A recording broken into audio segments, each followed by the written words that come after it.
The Spanish Empire. I am sure most of you have seen the Empire and thought to yourselves, oh, it's not that big compared to the French Empire, I can easily do that, let's go do it! And then to eventually just get despair and just give up when you see the amounts of mountains you have to traverse. I know, it's annoying. In this guide I'm gonna show you how to do it very quickly, before 2024 or even earlier if possible, but that's only if you're doing a speedrun, and you have to be really lucky if you want to do it in public server, but it's possible, so without further ado, let's form the Spanish Empire. First and foremost, justify Andorra and now Gibraltar. Then split your unit stacks into two and build 2 extra infantry stacks in Catalonia, and then move them into the respective regions. Build 1 electronics factory, 1 fertilizer factory, 1 steel factory, and 1 motor factory. Get factory output 2 in the research tab, get the mass attack doctrine in the military tab, and create a military group so you can assign a leader later on. Declare on both Andorra and Gibraltar, and then just auto capture them. Wait a bit for the war to finish, justify on Portugal and Morocco, and then when the war is done, just take the treasury. And with the money you just gained, build 3 civilian factories, and then 1 motor factory and 2 civilian factories. In total it comes out to 5 civilian factories and 1 motor factory. Everything we have done. And now it's time to buy some resources. I'm gonna list them all on the screen. You kinda need to buy more tungsten and titanium because they get kinda scarce later in the game, so that's why I like to buy more of them in the beginning, like 11 tungsten from Kazakhstan. Then you want to attack Portugal and start a cycle of spamming tanks every time you have money after the motor and steel factories are done building. And justify Venezuela and Ecuador. We want to use our infantry to attack Ecuador, and I just like justifying attacking Venezuela because they have a lot of population, lots of oil, and they're just easy to kill with tanks. But remember to jungle specialize them. I'm gonna keep pointing this out because it's really important that you actually jungle specialize your troops. If you don't, then you're gonna have a lot of trouble when you're attacking the Americas, because they have a lot of jungle. What they don't have is a lot of diseases, so please don't bring in new ones. I'm begging you, don't repeat the mistakes of the past. I forgot to mention this, but when the civilian factories are done building, you wanna sell the consumer goods to either a superpower, which is very often an AI, or sell it to a lot of minor nations. I'm gonna give you a consumer goods list down in the description. The reason why we didn't attack Morocco is so we can form the Iberian Union, which I just did, but we also wanna use tanks against Morocco. We wanna move our infantry units down to Ecuador so we can attack them fast. Every tank you build from now on, you want to jungle specialize, and freaking jungle specialized. Don't forget to jungle specialize. Then justify Colombia and Cuba, if they're an AI. If they're a player, then justify a neighbor. And build around 2000 to 4000 tanks, which are jungle specialized to attack Venezuela. And start the attack on Morocco with around 1000 tanks that are not jungle specialized, which you built at the beginning. Buy some more resources, oil, maybe sell some more consumer goods while we wait for our troops to move to Venezuela. When the troops have finally arrived in Venezuela, we want to attack the highlighted spot I'm gonna show on the screen. You can also attack the other one if you want to, but that takes a bit more time, so I don't like to do that. Keep building more and more stacks of 2000 to 4000 jungle specialized tanks and keep moving them into Americas. You will need them later on. And then get the ideology nationalism. You can get socialism if you want to, but I'd like nationalism so we can get more stability. In that way we prevent Spain's worst enemy, themselves, cause they really like rebellions and civil wars. Every time one justification runs out or are finished, keep justifying on a new one. In this example, justifying Panama and keep moving into the Americas. If Mexico is an AI, you want to justify on Guatemala as an example, but justify in general in the region that is highlighted because they're the closest to you and easiest to attack. You want to attack countries like Peru and Chile later on when you're actually stronger, because you're not speedrunning this. You don't want to attack them first because they hinder your progress, so attack the easier ones first. Now you just want to keep attacking AI nations in the Americas with the jungle specialized tanks you built back in Spain. Just keep supplying with new droves again and again. And if you don't know this already, the AI nations will automatically attack units if they are occupying a city in their nation, as long as it's within 800 kilometers. When you have killed Venezuela, you want to start to prepare to kill Colombia. If they are a player, then you might want to build an aircraft carrier with the doctrine Capital Fleet. Otherwise, just auto capture them with an AI. Just do the same thing you did to Venezuela. Just take a city, let them take you, and then just auto-capture everything else. Another thing I forgot to mention is to make all your infantry units in the beginning occupy one city in Ecuador. Infantry units are better than tanks at traversing the mountains in Ecuador. Let Ecuador's units kill themselves, and then just wait for the reinforcements to heal your units, and then auto-capture everything else, avoiding the mountains. And now you just keep on perpetually invading nations. And you can also start justifying Peru now, and eventually Chile and Bolivia, and other South American nations.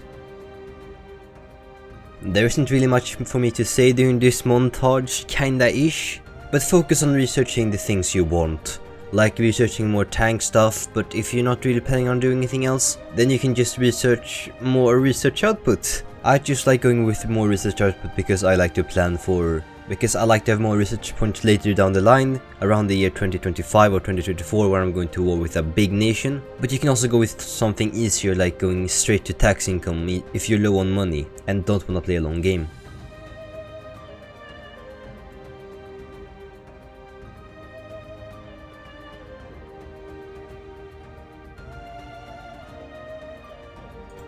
Use the infantry you attacked Ecuador with to attack Peru because they have mountains and infantry is just better at traversing that. You can occupy city in the highlighted area so the Peruvian troops will move there, and then you attack with tanks on the lower half of Peru. I will show later on. You can also start justifying on Mexico now if they're an AI. USA will most of the time attack them, but there's also a chance that they might not attack them. It all depends, so you might have to go to war with the USA. But I will show you how to kill them later on, because it's really simple to kill USA. You just need an aircraft carrier and to take their capital, and they will most likely give up. If they're bad, if they're good, you're fucked.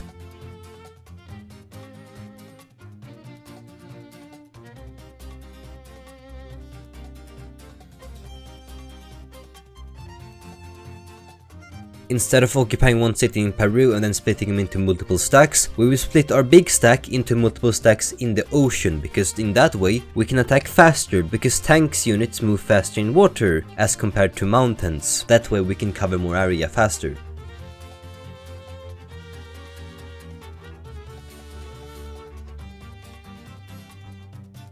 And now we continue the cycle of just keep spamming more tanks, jungle specializing, attacking more countries in the Americas, Mexico. And you might also want to consider justifying on the Philippines, Guam and Equatorial Guinea because they're kind of far away and they're not in the Americas. Which means you have to travel a long way. So you might want to attack them right now so you don't deal with other problems later down the line. So you don't have to deal with both Brazil, China and USA, which will be annoying. So attack them as fast as you can while also maintaining your colonization in the Americas.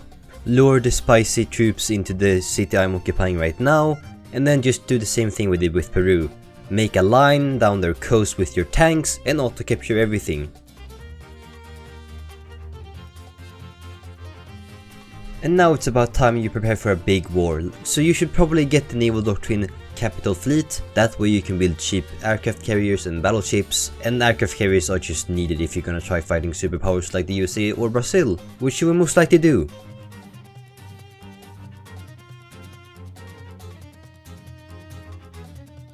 And maybe also start building up your army now. There's really no specific number on how many troops this time, but say around 10,000 tanks, that should be optimal.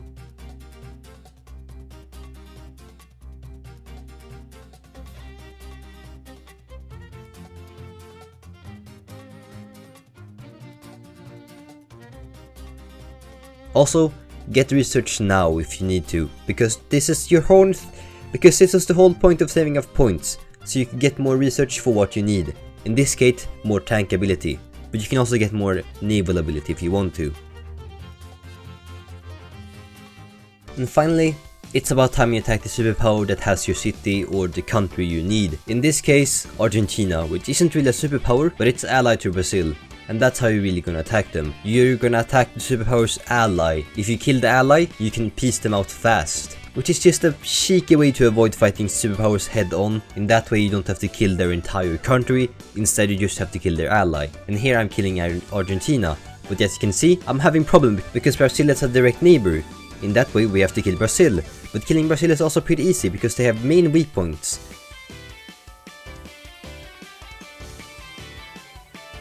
the one I'm highlighting right now, 3 of them. They are just big cities or just locations with a lot of cities, which makes me able to take advantage of them, because we have an aircraft carrier and they just kill troops immediately and no one has any chance to fight back. Why are aircraft carriers so OP? I do not understand.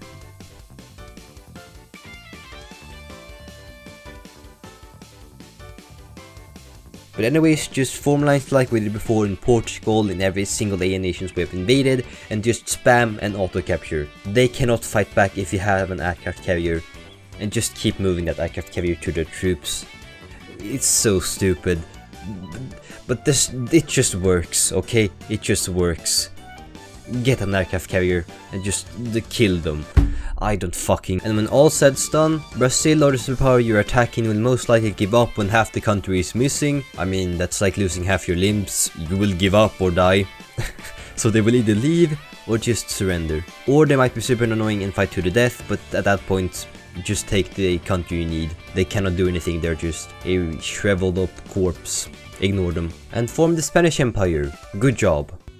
Now some tips and tricks and things to do. Attack literally everyone you can see. Like I'm doing right now, I'm attacking literally every single player nation in Europe. Okay, but on a more serious note, you can attack all the micronations in the Caribbean for a lot of free cash and a lot of free stability. In that way you can avoid the impending doom of the Spanish collapse. There's just a lot of nations to go off of there. You gain like 1 stability for every time you declare as a nationalist, and you gain 2 stability every time you declare as a fascist. Watch my other guides for more non-specific things, because this is the one that's really only specific to Spain because they are colonizing the Caribbean. But something I know all of you want is how to defend yourself from that goddamn USA. They just come into Europe stating that they want to bring freedom, and whoops, they've just massacred the population of Spain. Well, there's an easy way to avoid that, and that is using submarines. This is something that all superpowers seem to fall victim to. I don't know why, they just don't know how to build a navy, which is most USA players that attack Spain. But if they're good and build an aircraft carrier and big navy, then you might as well just leave. There's no chance if they know how to play the game, because they have a much bigger population than you and have a much bigger economy. But if they don't, well then you just do the same thing against them. You build an aircraft carrier, you build a navy, and then you attack them and take their capital. Also use attack your set of troops at sea, because that deals heavy amounts of damage. What if France attacks you, or better, also attacks you? If they've prepared against you, then you want to abuse how entrenchment works. So just form a line on their border, on the Pyrenees, and then just wait for them to attack you. They will kill their troops, and then you auto capture. If they don't have troops on the borders, then you just form a line on their border again, and then just auto capture like I'm doing now, with all the troops you have trained, for the inevitable attack on USA, for which you have spammed tanks most likely. And if the rest of Europe attacks you, well, just do like I did in my France guide, attack the Rhine in Germany, just use the aircraft carriers over and over again, just do it over and over again. It's so stupid, why is the aircraft carrier so strong? And just like I did to Brazil, you don't even need an aircraft carrier, you just have to have a battleship and some destroyers, and take their capital, or their coast, which is very weak. There's a lot of population there, so just auto-cap everything. They will either rage quit, or be mad, or just burn their country. And that's about it. Goodbye for now.